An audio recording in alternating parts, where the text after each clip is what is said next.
Hi guys, in today's video I'm going to show you how you can get free stuff on Temu without inviting friends.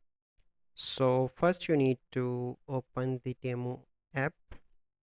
So once you open, you simply need to click on you in the bottom, and here you need to click on earn credits and free gifts, and here you can see that get $50 items. So you simply need to click here, and here you can see pick first for $0. So you simply need to select that. Congratulations, your first were picked and now it is free, and you need to select the 5 items. So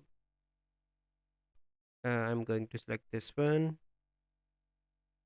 click on pick the gift, and you basically need to repeat the same process to get 5 free items. And this is the process that you need to follow to get the items, and after that you simply need to place the order and get these items delivered to your address.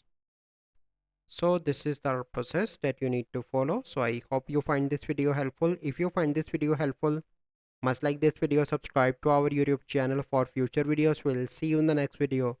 Thank you. Have a good day.